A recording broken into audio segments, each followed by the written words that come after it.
Gracias por estar aquí con nosotros en este su programa iMoney Super 7. Hoy siendo martes, día importante principalmente porque luego de los lunes uno ya tiene la semana para hablar, a ver lo que dice el presidente, cómo vamos con el país y todo esto. Y en el día de hoy nos acompaña el ingeniero Marco Lluvere. Bienvenido, estimado. Muy buenos días a todos. ¿Me extrañaste ayer? Sí. No es fácil el programa solo, ¿verdad? No. No, un trabajito. Estimados, el día de ayer estábamos hablando del futuro del país.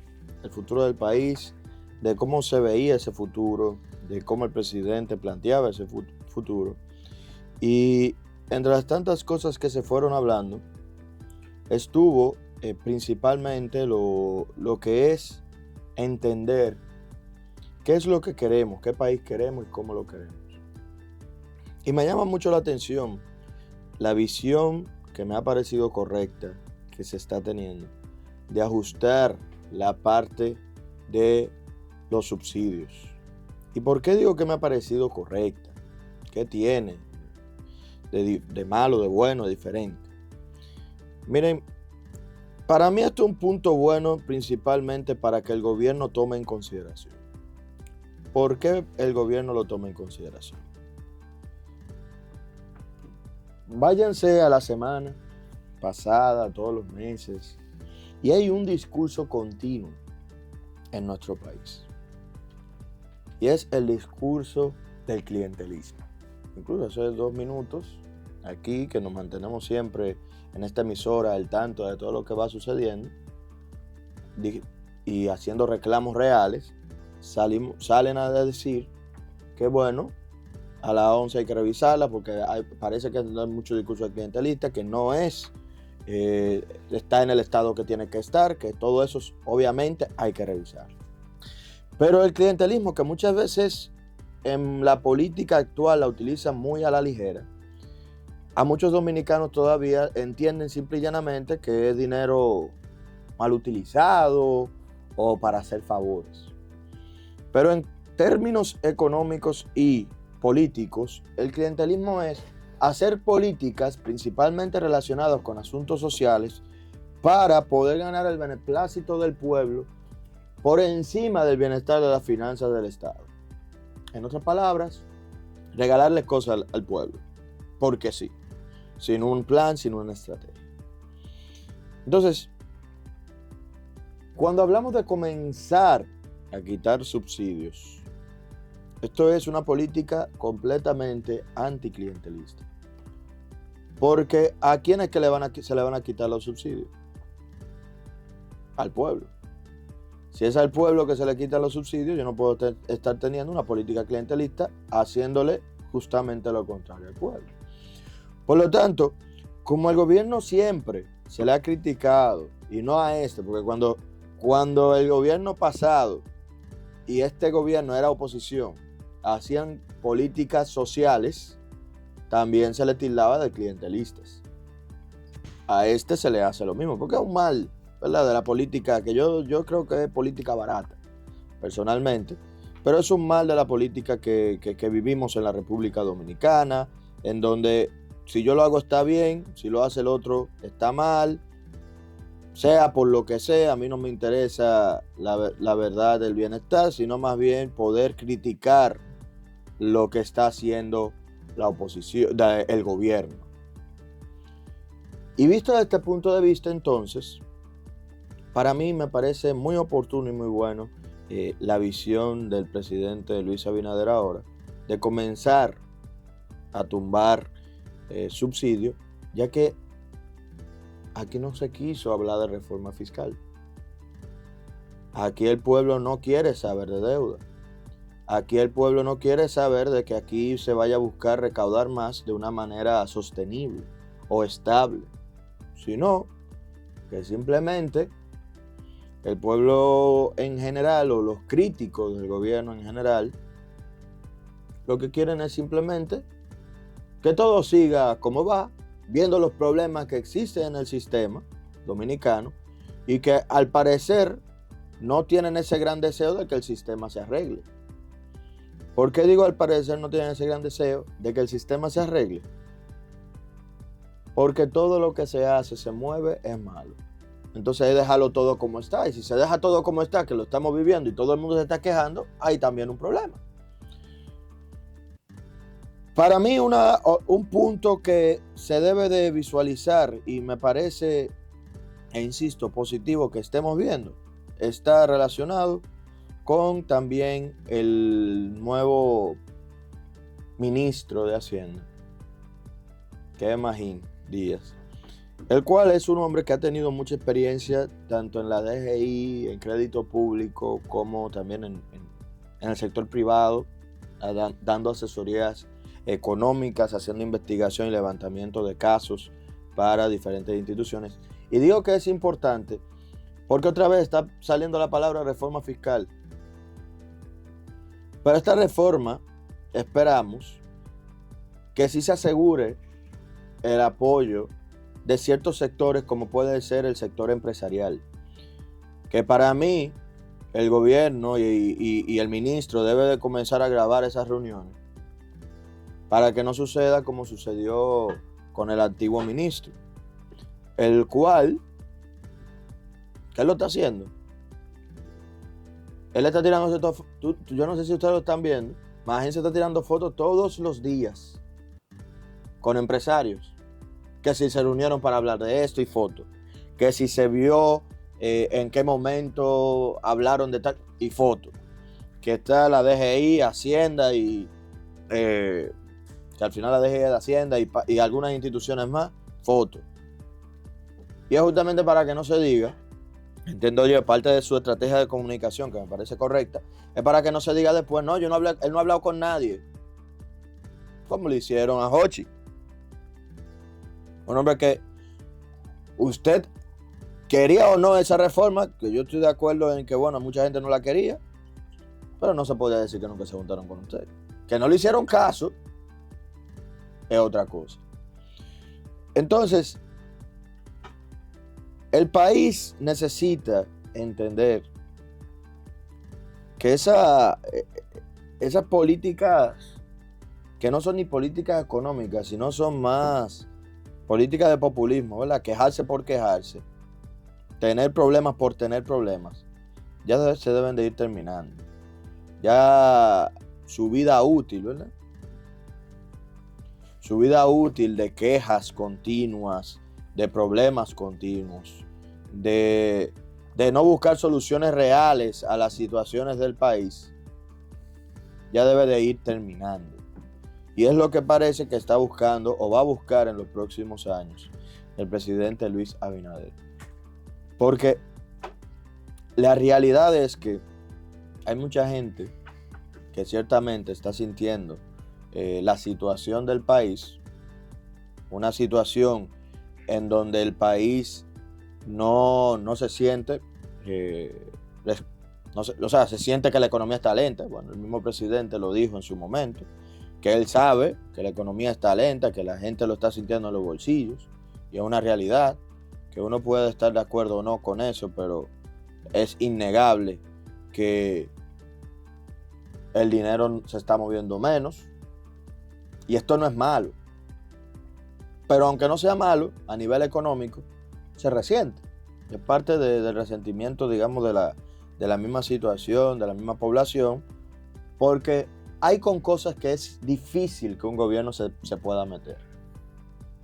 Y entre estas cosas están la comida, o sea, el bolsillo, la salud y el trabajo. ¿Por qué? Porque son cosas que afectan desde lo emocional. La gente con hambre no piensa mucho. La gente con hambre no piensa mucho. La gente enferma solo tiene la enfermedad como un problema, y la gente sin trabajo, que quiere buscar trabajo, si no encuentra trabajo, también acaba pensando lo malo. Y no es que esté bien o esté mal, no defendiendo esos casos, sino dando una especie de entendimiento a una realidad que atañe al dominicano todos los días, o a diferentes dominicanos. Entonces, tú entrar en esa dinámica genera obviamente malestar a nivel general de la población. ¿Y qué implica este malestar o qué debemos de hacer? La pregunta que debemos de hacernos es cómo nuestro país plantea subsanar este tipo de situaciones. Mañana, Marco, el gobierno comienza a decir que está contratando gente. ¿Tú crees que se lo vayan a aplaudir? No, No, porque gasta más dinero. ya le gasta más dinero. Y no, hay que contratar gente aquí, la gente no entiende que la gente que contratan está trabajando. O entienden que son Botellas normalmente, que no es trabajando, que ellos están ahí cobrando. Entonces, el gobierno, ¿qué tiene que hacer en este caso? Que es una de las visiones que entiendo se tienen que seguir manejando. Para mí es correcto que el gobierno no tiene que estar manteniéndole trabajo a todo el mundo. Sin embargo, aunque yo lo veo así y lo entiendo así, como economista, hay cosas que son innegables. ¿Como cuáles? Se preguntarán ustedes. Que es que aquí, para seguir mejorando en nuestro país, necesitamos conseguir una mayor cantidad de empleos. Tenemos que el sector privado logre generar una mayor cantidad de empleos. Y no solamente una buena cantidad de empleos. empleo de calidad. Sino también empleo de calidad. Pero también hay otro detalle, que es donde la gente no entiende muchas veces. ¿Quiénes son la gente que pudieran contar con esos empleos de calidad? Gente preparada. Porque yo quiero un empleo de calidad que es un empleo de calidad, un empleo que me pague bien, un empleo que yo no tenga que pasarme, ¿verdad?, con dolor de espalda todos los días. Que tenga manejo de maquinaria, que tenga un montón de cosas que sean más técnicos, ¿verdad? Que tenga beneficios. Que tenga muchos tipos de beneficios porque son bien productivos. Y yo lo aplaudo eso. Pero cuando tú ves un empresario, que también hay que entender que la economía no es lo que yo quiero nada más. Y el gobierno no puede solo pensar en lo que quiere los escaños de económicamente más bajos, ¿no? ¿Por qué? Porque lo que se va necesitando es empleo de calidad, pero el empresario no le va a estar pagando a cualquiera porque sí. Cuando salen jóvenes, óyeme, te estoy diciendo jóvenes que ni han salido de la universidad, que no ha pasado. ¿Quién está ganando 50, 60 mil pesos? Y apenas son bachiller. Y tú te quedas. Mi hermano, ¿qué experiencia usted tiene? ¿Por qué usted entiende que a nivel productivo me va a generar lo suficiente para que a mí sea rentable tenerlo ahí? Entonces, hay que sincerizar la estructura de la economía dominicana. Porque el problema está que todo se ha tirado de un lado a nivel financiero, como la gente no necesita, gracias a Dios, porque nuestro país tiene una peculiaridad muy buena. En nuestro país casi nadie pasa hambre si tiene un vecino. Solo tiene que caer bien al vecino. Porque si el vecino tiene un plato de comida, desde los tiempos que nosotros éramos mucho más rurales que ahora, el vecino te apoya. El de al lado está contigo, los amigos también te apoyan. Nuestra economía y nuestra sociedad es muy, muy social y eso hay que verlo con buenos ojos.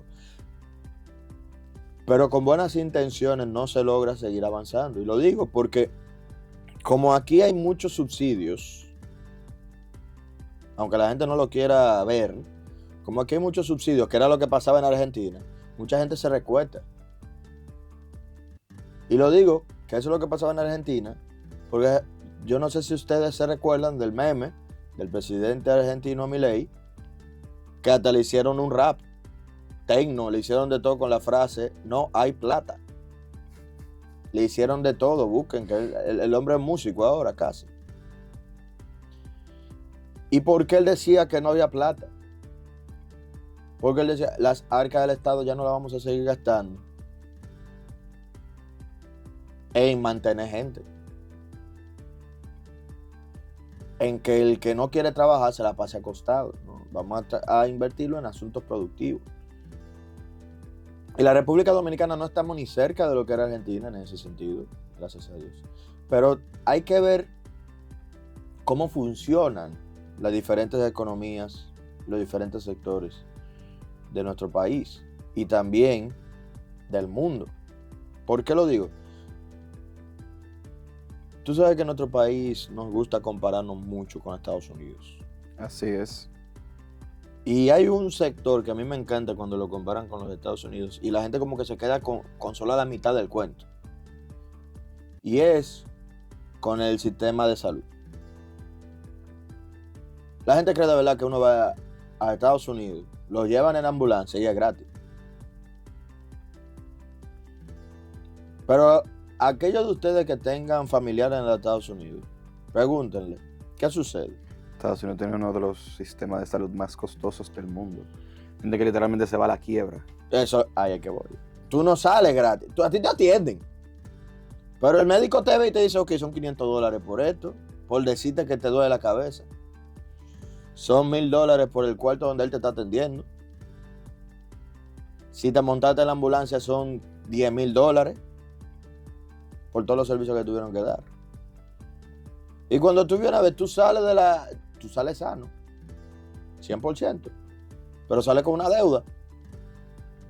No es como aquí, que la gente viene, lo atienden de una vez para colmo, porque cuando tú vayas a un médico, tú tienes que pedir cita y que Dios pida y rogarle a Dios que te toque en mínimo 3 meses. Eso es lo mismo que pasa en Europa, que es donde la gente de aquí nos comparamos muchísimo con esos sistemas. Yo le digo, hermano, los sistemas de salud extranjeros, yo no sé a dónde es que ustedes lo han leído, pero esos sistemas son lentísimos. Tú sentate porque me siento mal hoy, que no le pasa a cualquiera, para llamar al médico y decirle, póngame una cita en 3 meses, en 2 meses.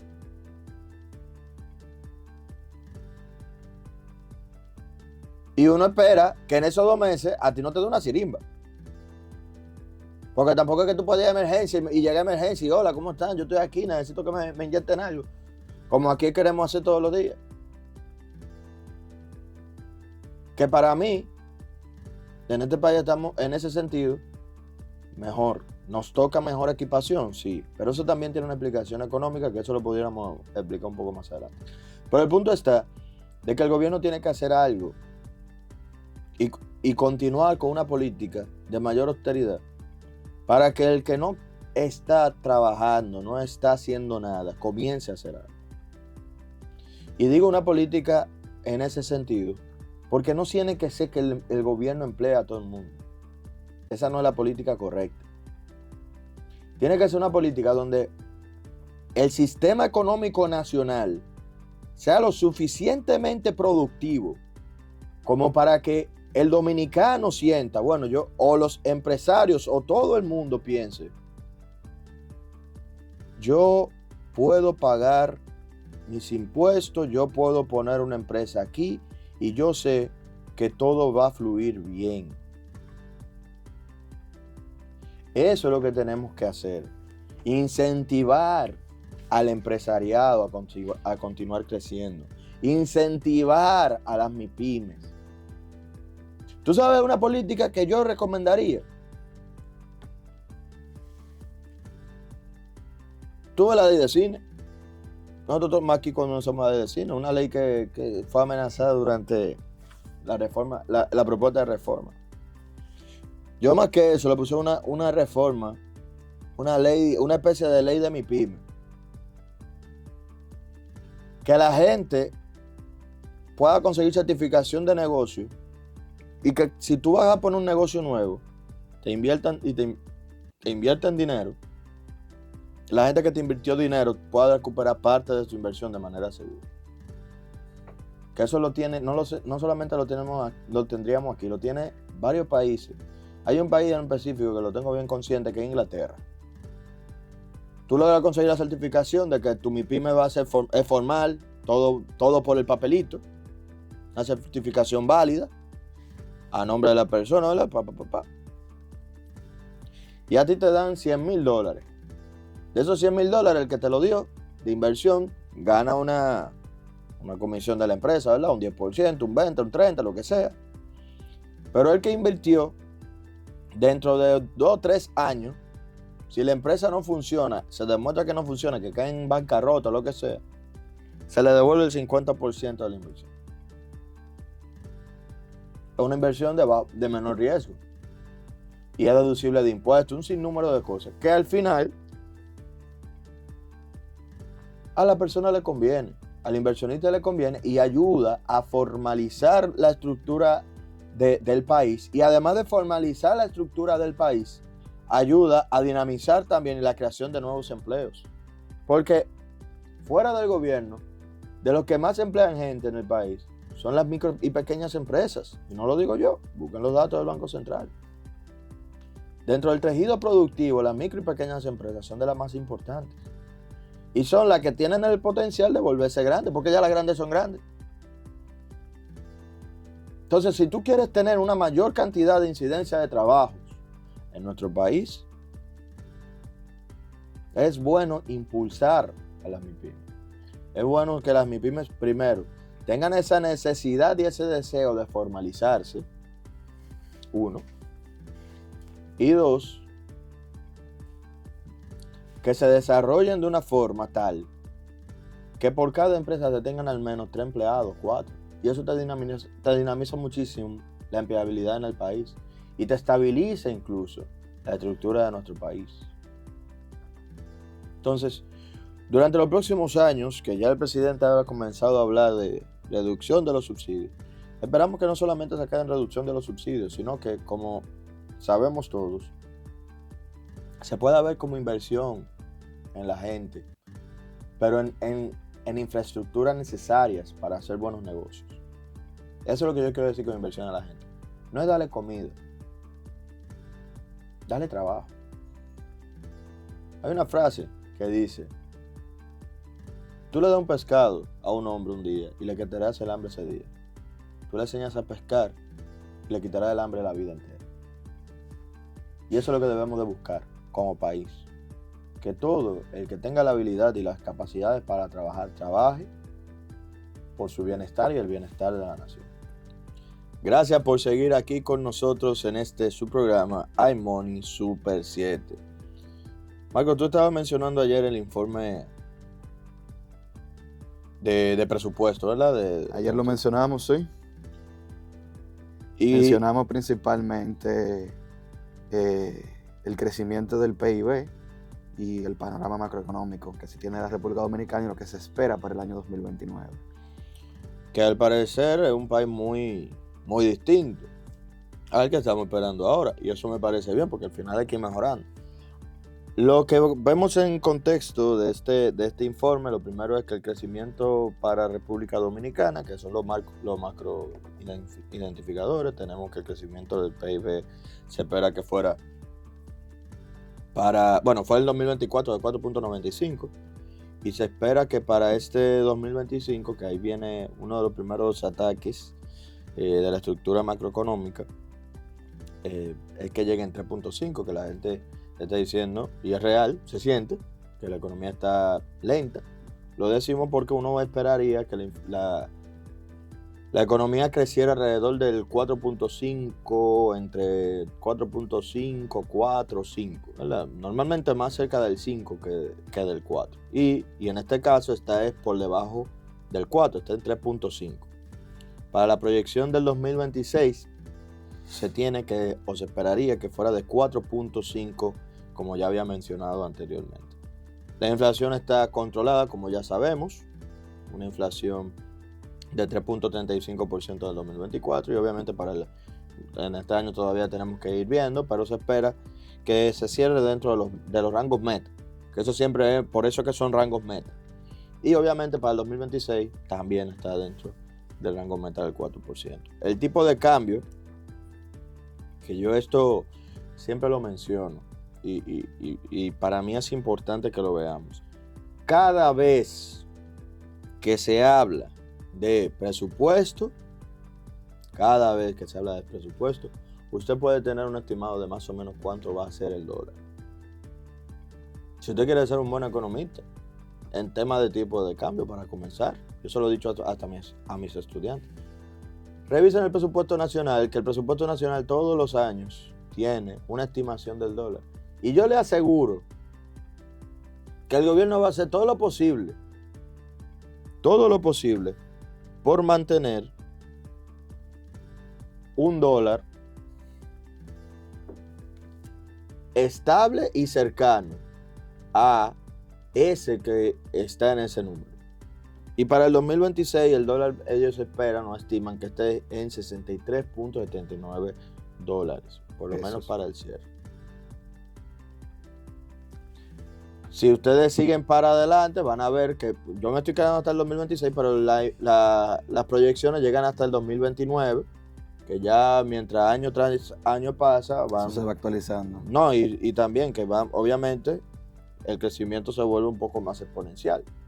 O sea, al final, si tú comienzas a calcular vamos a decir, una depreciación, para decir un número, de un 3% o un 4%, cuando tú juntas de aquí al 2029, para decir 4 años, ya tú vas a ver una acumulación de más de un 10%.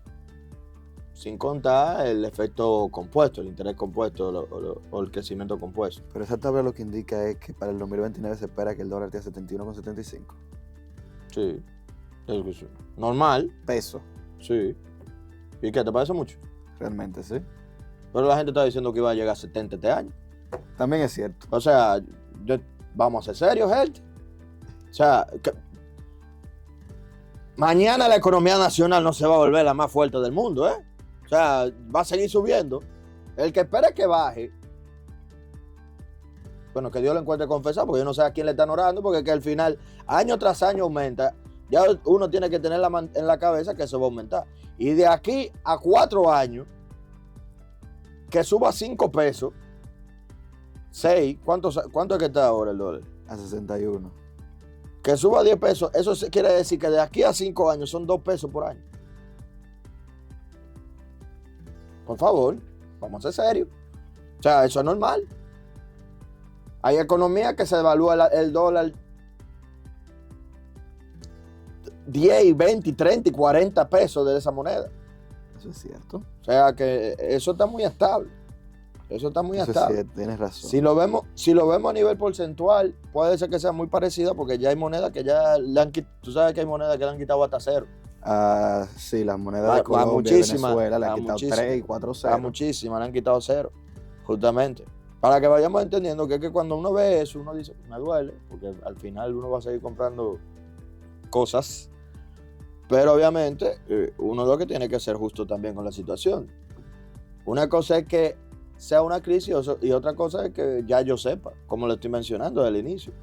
El presupuesto está ahí y muchas veces el gobierno se mantiene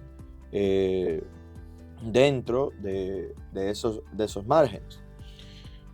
Si vamos viendo los puntos relacionados con el presupuesto nacional, vemos un déficit proyectado de 2.9% del PIB, algo cercano de los años pasados, que es alrededor del 3%, que yo esperaba que para este informe ya estuviéramos viendo una reducción por simple y llanamente lo que hemos mencionado anteriormente, de la DGI le está yendo muy bien, pero aquí entra al punto. Cuando vemos la parte de ejecución del resultado del 2025, entramos en que la recaudación, aunque la DGI está recaudando mucho, la recaudación sigue muy alineada a lo presupuestado inicialmente, con un sobrecumplimiento de tan solo un 0.4%. O sea que lo que se presupuestó no fue mucho la diferencia, o sea, de lo que se presupuestó. Y ahí vamos también a lo que le estaba mencionando. La DGI está teniendo un mejor rendimiento, sí. Pero hay otros puntos de recaudación que tal vez no tanto. Por ejemplo, para decir algo simple, para este año, o el año que que no sé cuándo será, al país le interese, hay un impuesto que nosotros no estamos pagando, que tuvimos que haber pagado en el 2024. ¿Cuál? Renovación de la cédula. Nadie ha renovado su cédula. Nadie ha renovado su cédula. Porque no toca, o sea, no hay forma. La Junta Central Electoral, en verdad no sé por qué, pero un ingreso extra, un chiquito, tal vez no es significativo, lo que sea, pero un ingreso. Y así, que eso sí fue una tontería, pasaporte sin pasaporte, que se quedó sin pasaporte, y todos los impuestos relacionados con pasaporte no lo recaudaron. Que yo siempre he dicho que yo no entendí por qué duraron tanto con eso para resolverse, y que yo hubiera despedido a la mitad de la gente de ahí. O lo hubiera puesto en pausa, vacaciones sin pago. Pero ¿cómo tú dejas que el pasaporte se quede sin pasaporte? Pero ese no es el punto. El punto está que los fondos de recaudación, según los datos que estamos viendo entonces, se han visto afectados. ¿Y dónde se pueden ver? Habría que leerlo un poco más a profundidad para entenderlo bien la distribución. Pero como digo, como la DGI ha salido a decir, que fue lo que dijimos hace un tiempo, todos los días que está recaudando más de lo esperado, yo entiendo que la parte esencial relacionada con una reducción de ingresos viene siendo dada simple y llanamente por la parte de aduana. ¿Y por qué digo por la parte de aduana? ¿Es un problema de Yayo? No, eso no es un problema de Yayo. No, espérense, que eso no es así. Viene siendo principalmente en ese sentido porque Estados Unidos se ha vuelto loco y ya la gente no sabe ni lo que va a hacer con su vida. A nivel macroeconómico, a nivel de comercio. El comercio se ha visto atenuado, tranquilizado, porque al final la gente está asustada.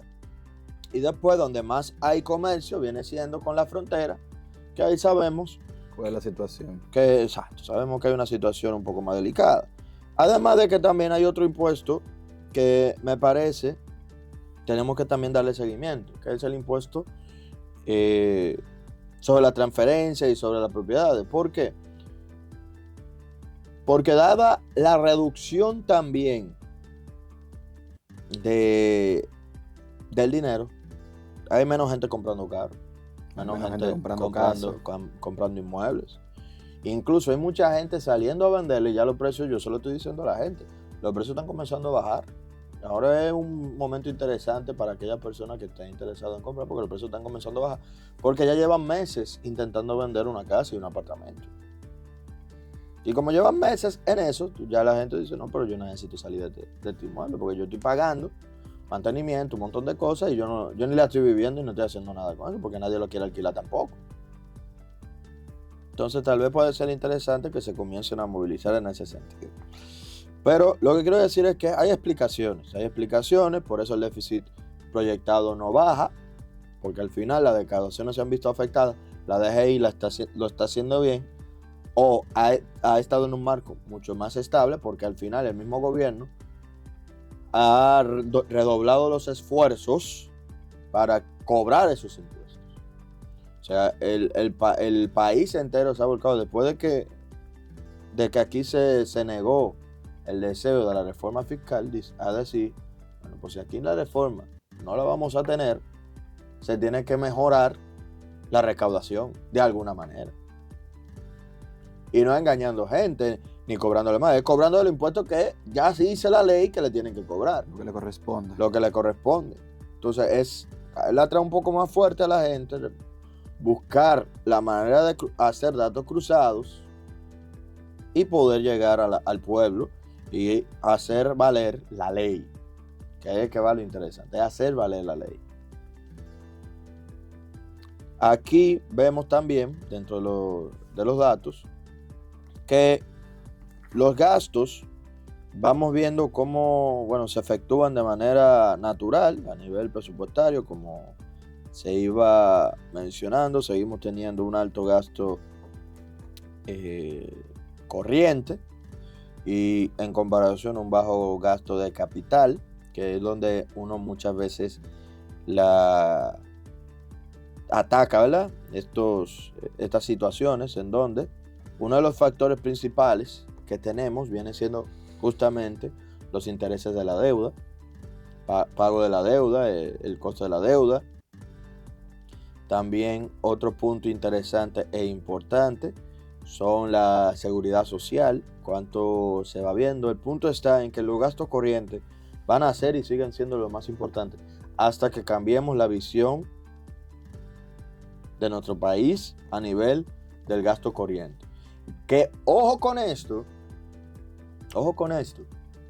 que no lo dije tampoco en la primera parte. Sale gente a criticar el gasto corriente. Que aquí se gasta mucho. El gasto corriente es muy alto. Yo estoy de acuerdo con eso también. Pero ¿qué pasa? ¿Qué significa gasto corriente? Los subsidios todos son gasto corriente. Porque no son gastos en capital. No son inversiones que se hacen. Entonces, cuando usted critica el gasto corriente, tiene que entender lo que está atacando. Está atacando que gente que trabaja en el gobierno deje de trabajar en el gobierno. Esos servicios. Porque son servicios. Gente que recibe subsidio del gobierno deje de recibir subsidio del gobierno. Porque esos son gastos corrientes. Que el sistema de salud pagado por el gobierno también tenga mayor limitaciones en servicio. Porque al final los médicos, que eso no se puede estar bajando. Los mismos policías se consideran dentro de los gastos corrientes.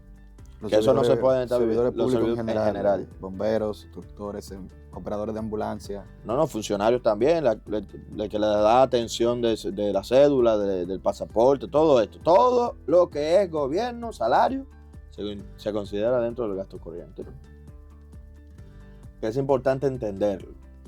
Y es de verdad que es importante entenderlo. Porque cuando uno hace los análisis, con ese malestar de las tan famosas botellas, la gente se quedó y cree que la mitad del dinero que se gasta se van en botellas. Y no es así. Primero, eso no está bien, las botellas no están bien. Una gente que se le está pagando desde el Estado tiene que trabajar su salario. Sobre todo en el Estado, que se supone que como decíamos aquí, es un tema de servicio a la sociedad. Y como un servicio a la sociedad, usted se le está pagando porque usted está haciendo un trabajo para la sociedad. Y se entiende que usted se merece una remuneración por su trabajo, no por su vagancia. Entonces, dicho eso, también hay que entender algo. Las botellas no son el principal problema de nuestro país, sino en la manera en que se quiere gastar el dinero. Que se la lleven todas, sí, por mí está bien. Ojalá. Que la identifique y que desaparezca toda lo que sea botella. Amén. Por mí, genial. Pero hay que entender que el problema de nuestro país es más profundo que simplemente decir, el vecino mío cobra 15,000 pesos del gobierno y no hace nada, según yo. Porque también es otra cosa. La gente entiende que si una gente trabaja en el gobierno no está haciendo nada. O sea, el país se mantiene, los acuerdos se arman, la estabilidad económica existe, todo eso. Y es porque la gente, por obra y gracia del Espíritu Santo, porque el Señor está en la oficina del gobierno levantando el país. Entonces hay que entender que no es así, no es tan un solo problema. Así como también habíamos hablado, Marco, de otra de las cosas que la gente critica, que ahora vi en estos días hasta algunos influencers hablando de cuánto se le pagan a los senadores, cuánto se le pagan a los diputados. Y el problema no es que se les pague el dinero, porque ellos están haciendo un servicio. El problema es si están haciendo el trabajo que tienen que hacer. Y si no lo están haciendo, ahí sí, bajen línea, vamos a bajar línea. A usted que vota, vote por otra gente y no vuelva a votar por esa persona que no está haciendo su trabajo. A mí siempre me llama mucha sorpresa cuando personas de una localidad se expresan de que una persona, un diputado, un senador no está trabajando o no está haciendo lo que se le pidió que haga. Pero esa persona, ese senador, ese diputado tiene mucho tiempo en el cargo. Uh-huh. Y vivimos en un país democrático. Entonces vuelven a votar por él. Vuelven a votar por él. Uh-huh. Yo entiendo que nosotros los dominicanos muchas veces votan de conocimiento, uh-huh, porque conoce a la persona, porque la persona fue y hizo un rally cerca de su hogar, uh-huh, pero tenemos que tener más responsabilidad al momento del voto. Tenemos que tener más responsabilidad al momento del voto y tenemos que educarnos antes de ir a las arcas. uno debe votar por candidato y no por partido. Sí. Y ahí es que vamos al tema. Cuando nosotros entramos en gasto corriente, que era lo que estábamos hablando, encontramos que hay muchas de las cosas que tal vez nosotros apoyamos y queremos que se sigan haciendo, que no se seguirían haciendo. ¿Por qué? Porque tú no puedes tener las dos cosas. Yo no puedo exigir que el gobierno le dé mayores subsidios al sistema de salud o mejores subsidios a unos sistemas alimenticios o de gas o de luz y al mismo tiempo estar criticando el gasto corriente. Que ahí hay que ver el detalle cuando criticamos por criticar, porque hay gente que no lo entiende, que no saben que las dos cosas están relacionadas y que están atacando o poniendo dos puntos contrarios sobre el mismo tema.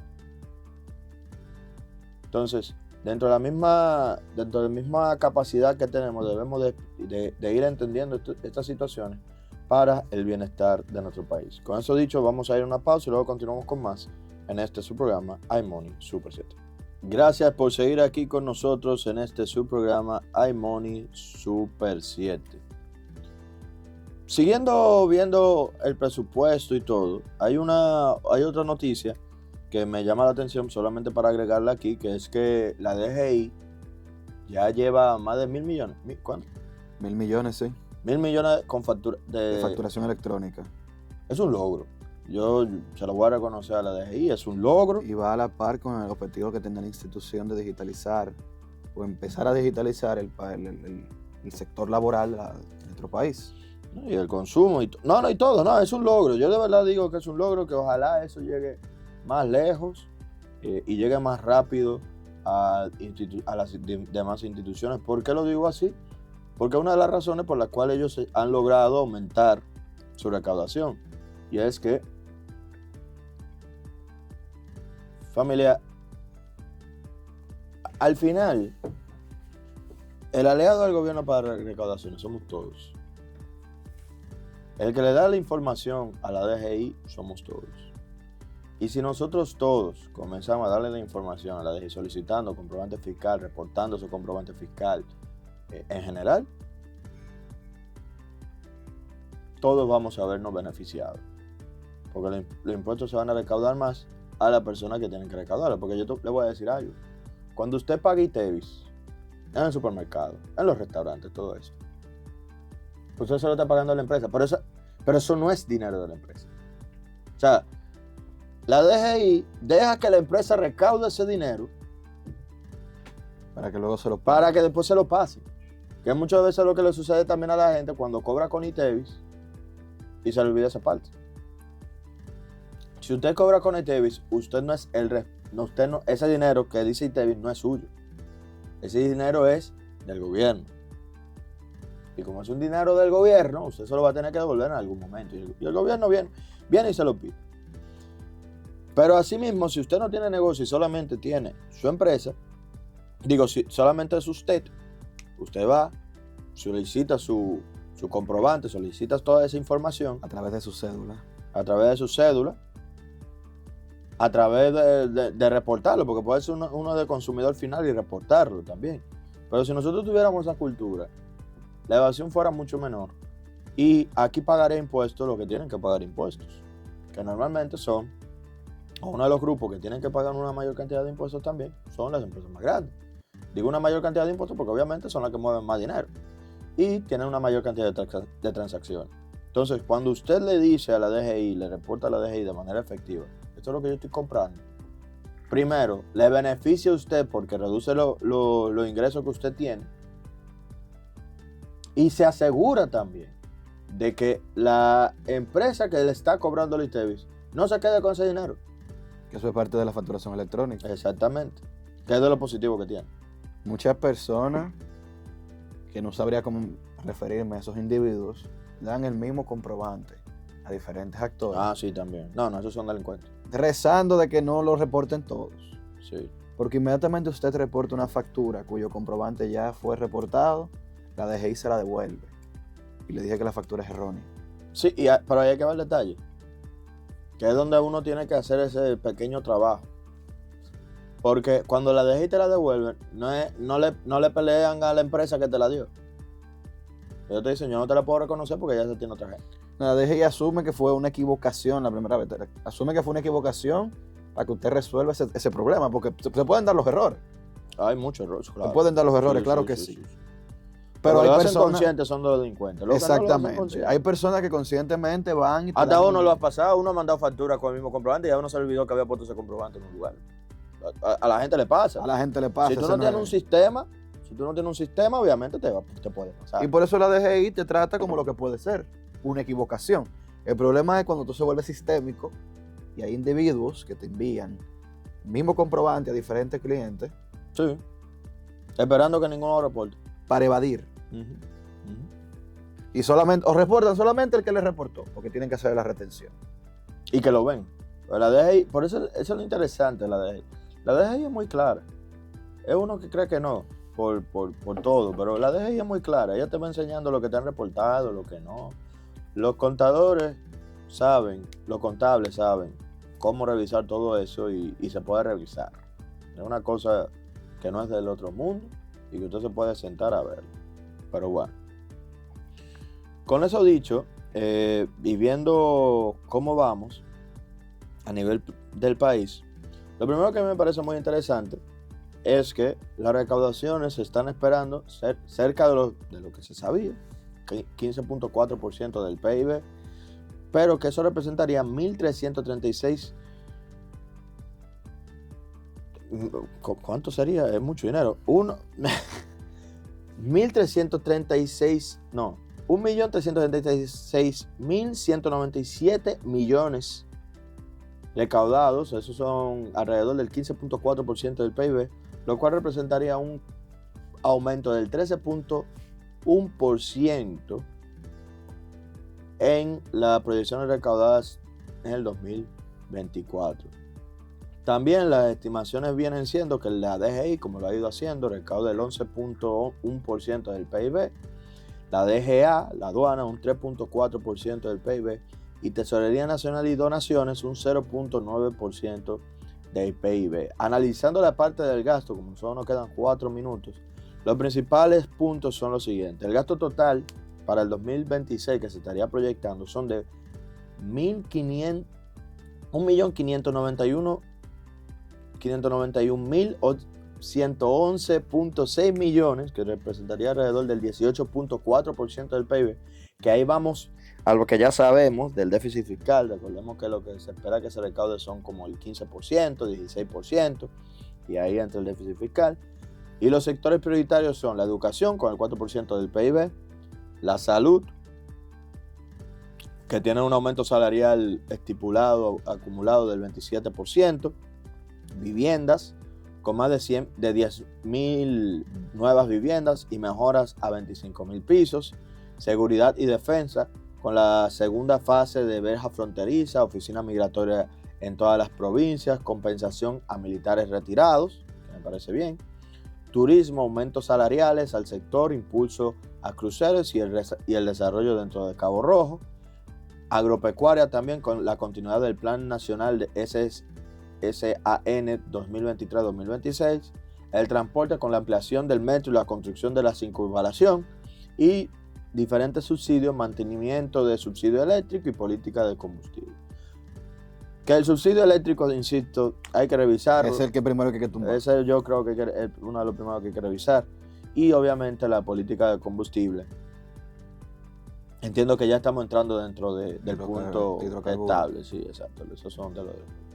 Ahora, ¿cuáles son las políticas de financiamiento? ¿Cuánto es la necesidad? La necesidad de financiamiento ronda alrededor del 4%, en este caso, 4.2% del PIB, según las informaciones que tenemos aquí. Y la estrategia va en diversificarlo respecto a diferentes fuentes, emisión de bonos verdes y sostenibles, operación de manejo de pasivos para mejorar el perfil de la deuda, que como ya hemos mencionado anteriormente, año tras año estamos mejorando. Pensando en mediano plazo, 2025 a 2029, ¿cómo se piensa? Bueno, que los ingresos sean estables del 15.4% del PIB, que el gasto total baje respecto al PIB de un 18.5% a un 17.5% del PIB, superávit primario sostenido para reducir la deuda y la priorización de inversión pública de alto impacto y eficiencia del gasto. O sea, lo que se ha ido pidiendo hasta la fecha. Como yo siempre he dicho, estas leyes son buenas. Es bueno sentarse y verlas. Como dije también, aquí hay algo que tal vez le sorprenda a mucha gente. Se va a tomar deuda para ajustar la deuda, sí. Eso es algo que se hace todos los años. Y no es que está mal. Es que cuando uno se puede endeudar, que es algo que siempre hemos dicho, si su deuda principal está a un 25%, que no es el caso del gobierno, pero para que entendamos, y usted se reengancha en una deuda, pero esa deuda, primero, va a cubrir la misma cantidad, y segundo, esa deuda le va a dar una tasa de interés de un 14%, usted va a ganarse ese 11% que le va a pagar de diferencia.